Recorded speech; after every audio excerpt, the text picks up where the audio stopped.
वस्तु कहीं ढूंढे कहीं, कैसे लागे हाथ रे। गुप्त वस्तु तभी मिले जब भेदी लीजे साथ रे। वस्तु कहीं और ढूंढे कहीं, कैसे लागे हाथ। और गुप्त वस्तु तब मिले जब भेदी लीजे साथ। भेदी लीना साथ में दीनी वस्तु लखाए, और कोटि जन्म का पंथ था पल में पहुंचा जाए। इस दोहे की जो गहराई है उसको समझने के बाद ही आप जान पाओगे कि ये कितना इम्पोर्टेंट, कितना जरूरी है ये दोहा समझना। भक्ति करने से पहले, भक्ति शुरू करने से पहले इस दोहे को समझना बहुत जरूरी है, क्योंकि इसका भाव क्या है और हमें समझा क्या दिया जाता है, हमने इस पे विचार करना है। तो कहते हैं वस्तु कहीं ढूंढे कहीं, कैसे लागे हाथ। यानी वस्तु तो कहीं और पड़ी है और तुम ढूंढ कहीं और रहे हो। अब कैसे लागे हाथ, कैसे हाथ लगेगी? कभी नहीं लगेगी। यानी कि पानी जमीन के नीचे है 100 फुट और तुम ढूंढ कहां रहे हो? दाएं बाएं, पूरब पश्चिम, उत्तर दक्षिण, इन दिशाओं में भटक रहे हो। और वस्तु कहां है? जमीन के नीचे। अब सतगुरु क्या करता है? सतगुरु तुम्हें सैन देता है, वस्तु की तरफ सैन देता है। याद रखना, सैन देता है वो जमीन से पानी निकाल के नहीं देता कि कोई 5 सेकंड में, 2 सेकंड में, 1 सेकंड में जमीन से पानी निकाल के तुम्हें दे दे। सतगुरु सैन देता है। और सैन किसे देता है? सूरत को देता है। जो तुम्हारा ध्यान है, जो तुमने अलग अलग जगह फंसा लिया है, उस ध्यान को फंसी हुई जो जगह है जहां पे वो फंस गया है आपका ध्यान, उन जगह से हटा के वो उस शब्द की तरफ सैन देता है कि शब्द कहां है, सूरत कहां लगानी है। तब तुम्हें जागृति होती है, तब तुम्हें पल में ये बोध होता है कि मैं कहां गलत था, मैं गलतियां कहां कर रहा था। अब गलतियां हो गई दूर, अज्ञान हो गया दूर। अब सैन कहां है? शब्द की तरफ। और शब्द क्या है? तुम्हारा ही शुद्ध चैतन्य स्वरूप, वही शब्द है। अब सूरत तुमने लगाई शब्द की तरफ। अब देखते हैं कि आगे प्राप्ति 1 सेकंड, 2 सेकंड, 5 सेकंड में होगी, या फिर उसके लिए तुम्हें कुछ समय रुकना भी पड़ेगा, इंतजार करना पड़ेगा। क्योंकि साहिब ने जैसे बोला कि धीरे धीरे रे मना, धीरे सब कुछ होए, और माली सींचे 100 घड़ा, ऋतु आए फल होए। कोई भी माली मना नहीं करेगा कि पेड़ लगाने से फल नहीं मिलते। बिल्कुल सही बात है, पेड़ लगाने पर ही फल मिलते हैं। लेकिन अगर कोई माली ये कहने लगे कि आज ही बीज बो दो और आज ही 100 घड़ा पानी डाल के तुम्हें आज ही फल दिलवा दूंगा, तो समझ जाना मेरे भाई कि तुम्हें लालच हो गया है, तुम्हें आकर्षित किया जा रहा है, तुम्हें भरमाया जा रहा है। कबीर साहब का ये सिद्धांत नहीं है। कबीर साहब क्या बोलते हैं? अरे राम नाम रटते रहो, जब लग घट में प्राण, और कबहू दीन दयाल के भनक पड़ेगी कान। इसका मतलब ये नहीं कि वो बहरा है, वो सुन नहीं रहा, क्योंकि उन्होंने बोला अरे कभी तो उनके कान में भनक पड़ेगी, यानी कि आज नहीं पड़ रही है और अंत समय में जाके पड़ेगी। ऐसा नहीं होता। उसके कान में तो भनक तभी पड़ गई थी जब तुमने ये विचार कर लिया था कि मैंने नाम लेना है।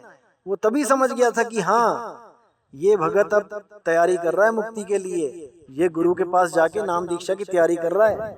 भनक तो तब भी पड़ गई है, लेकिन तुम्हारे अंदर स्थिरता कितनी आई है, सहजता कितनी आई है, तुम्हें कबीर साहब के मूल ज्ञान पे विश्वास कितना दृढ़ है, ये सब देखा जाता है, ये परखा जाता है।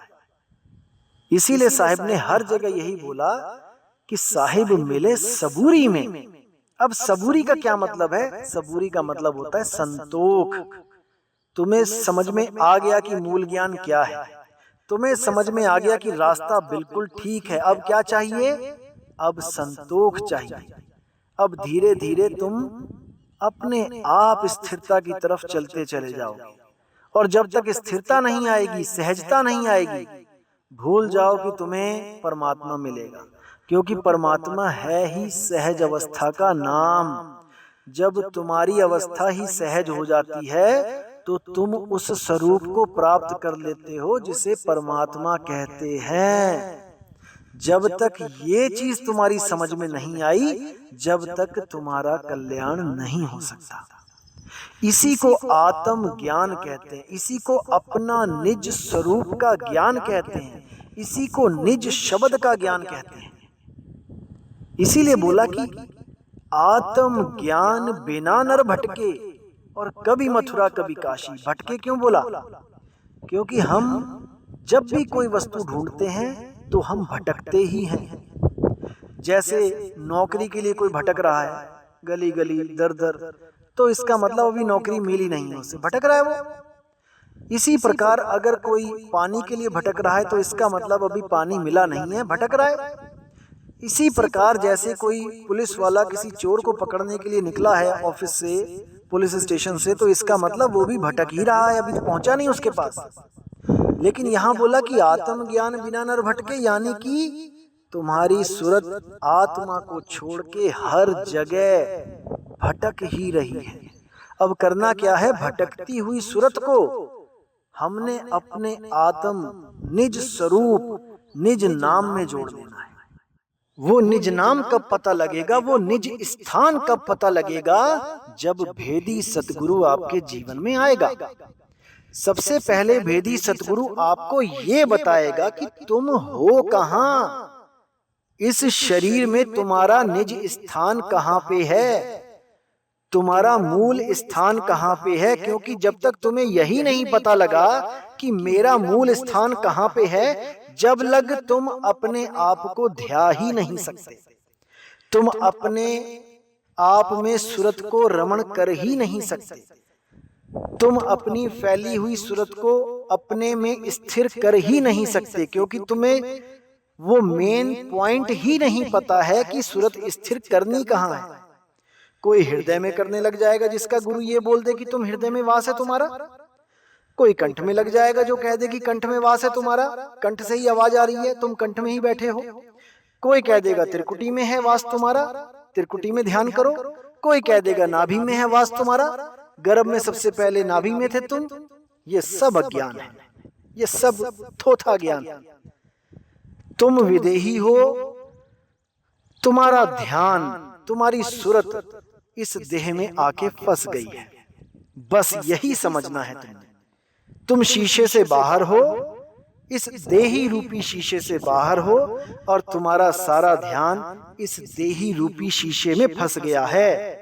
अब अगर कोई गुरु कहे कि हाँ शरीर में ही तुम्हें ध्यान करना है, शरीर में ही तुम्हारा वास है, तो अभी उसे पता ही नहीं है कि शीशा क्या है और निज स्वरूप क्या है।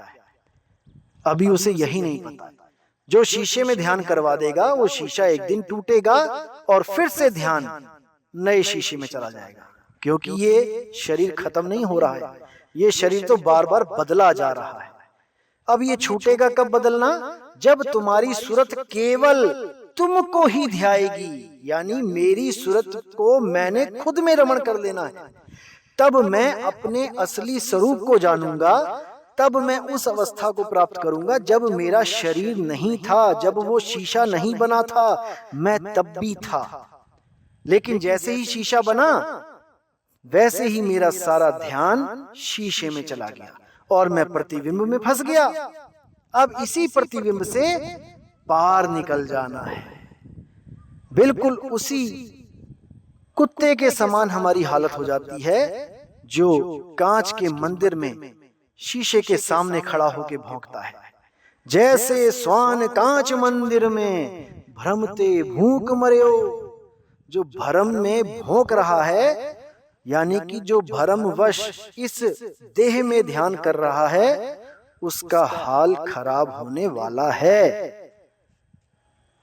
और याद रखना, इस शरीर में कोई भी तत्व है, अगर उस तत्वों से जोड़ के कोई कहे कि तुम नितत्व हो जाओगे, क्योंकि कई लोग श्वासों में सूरत लगवा देते हैं, कहते हैं श्वासा भी पलट देनी है, श्वासा पलटेंगे तो हम वहां पहुंच जाएंगे। कभी नहीं पहुंच सकते, कभी भी नहीं पहुंच सकते, क्योंकि श्वासा की पहुंच ही नहीं है वहां तक।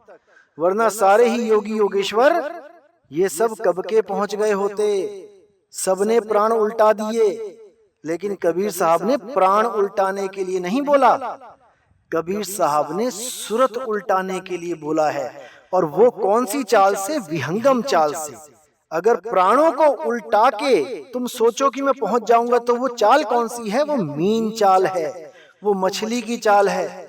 मछली कितना जोर लगा ले, वो आसमान में नहीं जा सकती। इसीलिए साहिब ने बोला, शब्द विहंगम चाल हमारी, और कहें कबीर सतगुर दई तारी, और खुले कपाट शब्द झनकारी, पिंडी अंड के पार सो देश हमारा है। हमारी गति निराली है भाई। हमारी गति इन श्वासों के द्वारा, इन चक्रों के द्वारा, इन तत्वों के द्वारा, हमारी गति का इससे कोई लेना देना नहीं है। हमारी चाल ही न्यारी है। साहिब बंदगी सतनाम।